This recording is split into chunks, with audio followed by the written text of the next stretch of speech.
Now we move on. Indian and Russian troops have kicked off the INDRA-2025 joint military exercises at the Mahajan training range in Rajasthan, India. The drills running until October 15 focus on enhancing cooperation in counter-terrorism operations. Senior commanders from both countries attended the opening ceremony, including Russia's General Andrei Kozlov and India's General Sanjay Chandra. The INDRA series, initiated in 2003, aims to improve interoperability across land, air, and naval forces, strengthening defense ties and develop joint capabilities. The exercises reflect the long-standing strategic partnership between India and Russia, highlighting their commitment to combating international terrorism and enhancing regional security.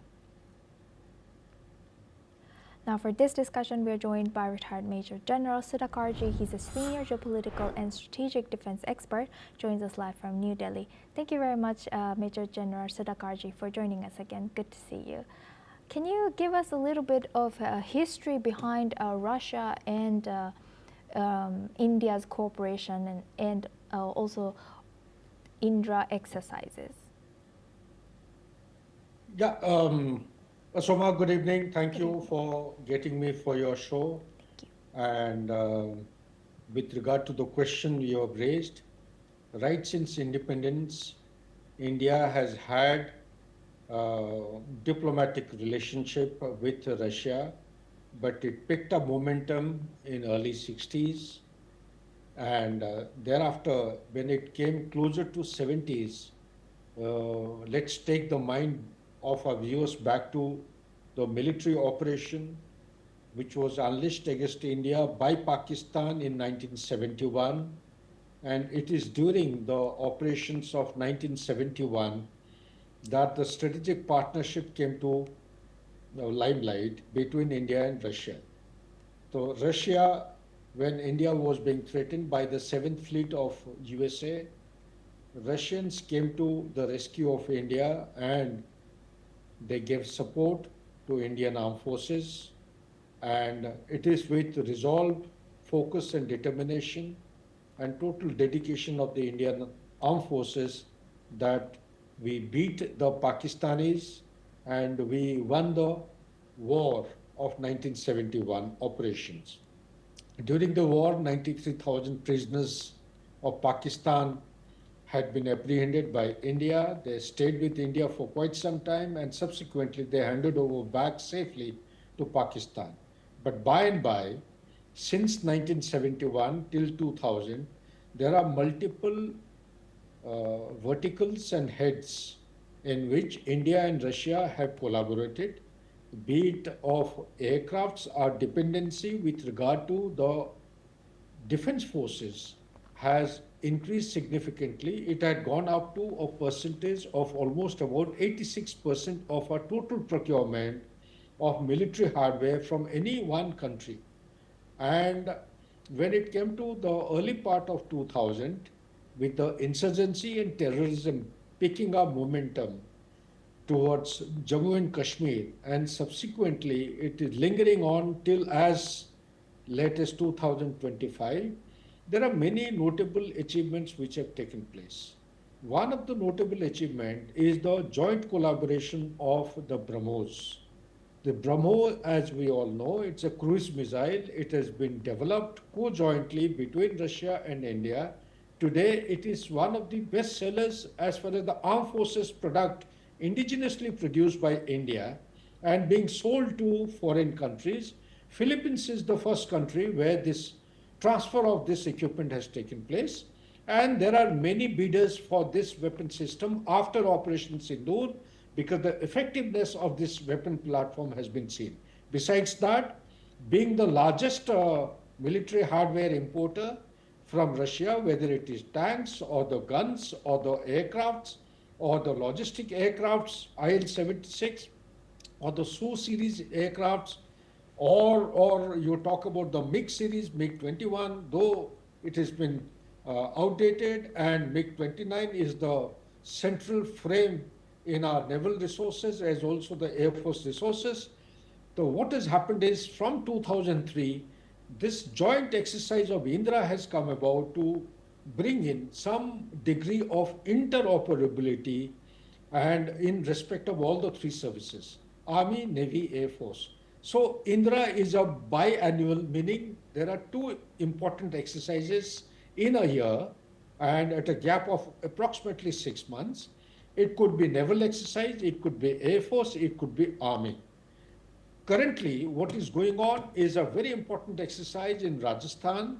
It is a joint exercise between 250 troops of Russia and equal number, if not more, of India in a place called Mahajan Field Firing Ranges in Rajasthan state in the western border. Their basic aim and objective is centering around the terrorist counter-terrorism operation under United Nations mandate. In the counter-terrorist operation, they would be expected to carry out the tactical level cooperation and coordination.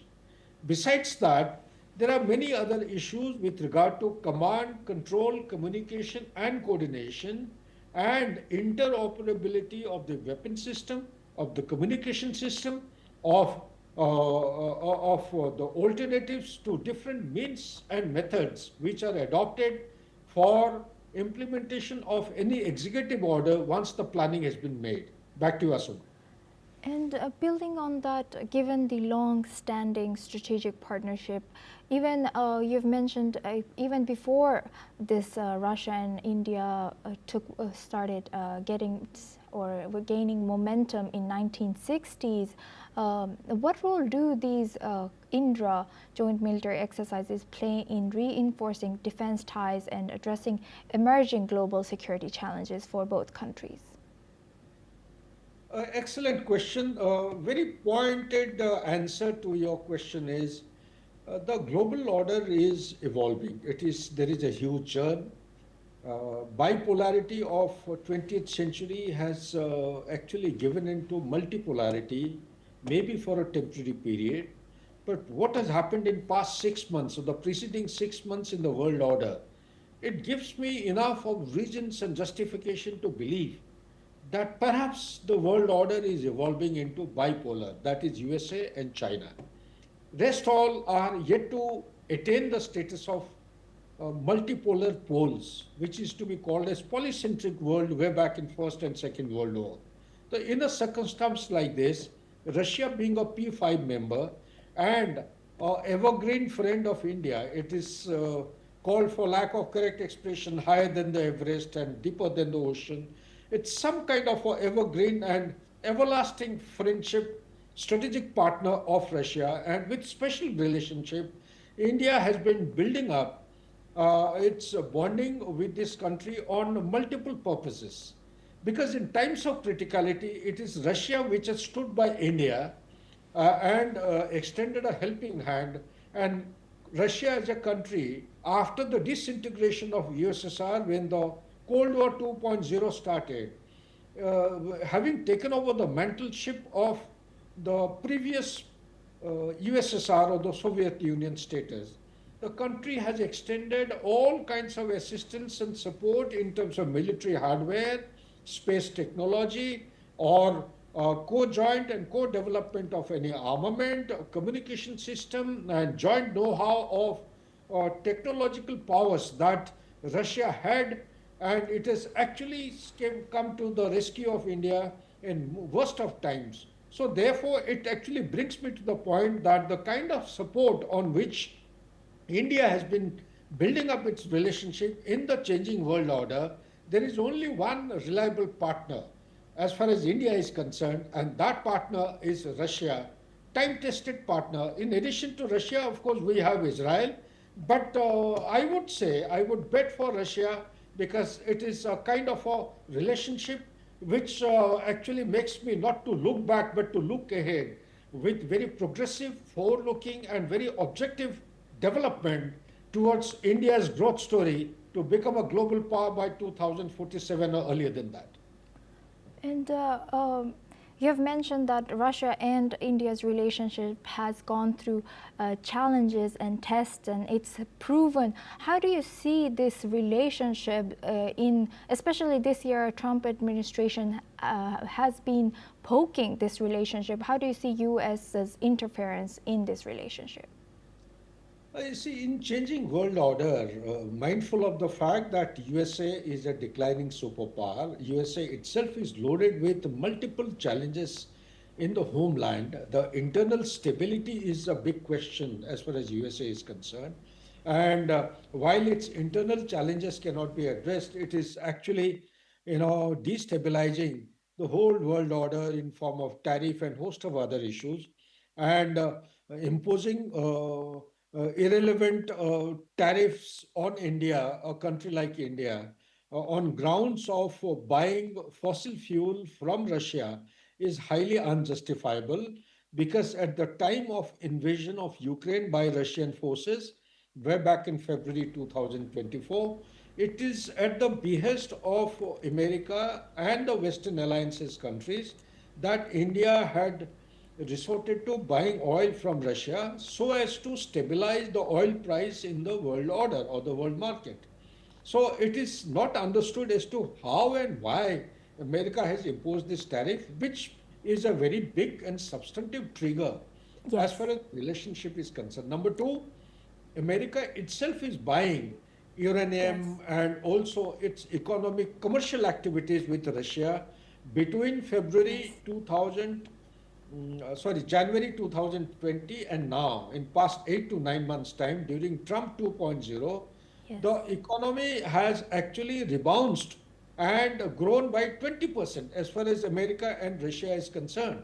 So to say that India is a country which is to be penalized and it is because of India, the war in Ukraine is actually being given impetus and being stimulated, it's a highly incorrect, I would say, Yes. start point to build your argument on. Yes. So despite all challenges which America is imposing on India, and the relationship having taken not such a very progressive and collaborative one as was expected from Donald Trump 2.0, India, in my opinion, will go ahead with regard to buying of oil. It will not budge under pressure from USA. It will continue to Yes. buy the warheads and the military hardware as hitherto.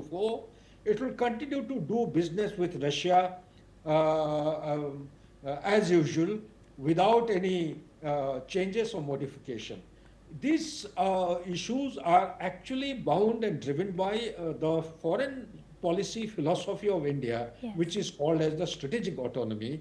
What it means is, while we respect multipolarity as a country, we have respect and we comply with the principles of multi-alignment so as to meet the national interest of India.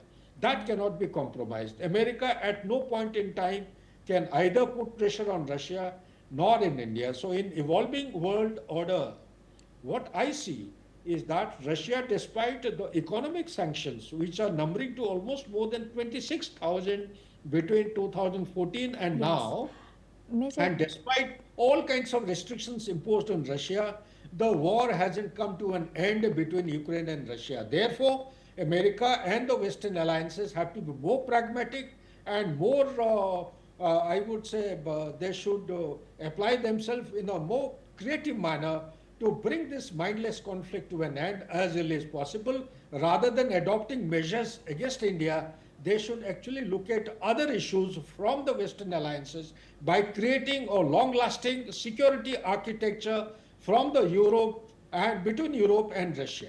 Back to yourself. Yes. With that, I would like to thank Major General Sudakarji for always joining us and sharing that insight. Very valuable, great hearing from you always. Thank you very much. Now we move on to North America. American scientists Mary Brunko and Fred Ramsdell and Shimon Sakaguchi from Japan won the 2025 Nobel Prize in Medicine on Monday for work shedding light on how the immune system spares healthy cells, creating openings for possible new autoimmune disease and cancer treatments. The laureates identified so-called regulatory cells, T cells, which act as the immune system security guards that keep immune cells from attacking our own body. The winners for medicine are selected by the Nobel Assembly of Sweden's Karolinska Institute Medical University and receive a prize sum of $1.2 million, as well as a gold medal presented by Sweden's king. This is all we have time for. We will continue to bring you more news updates from around the world.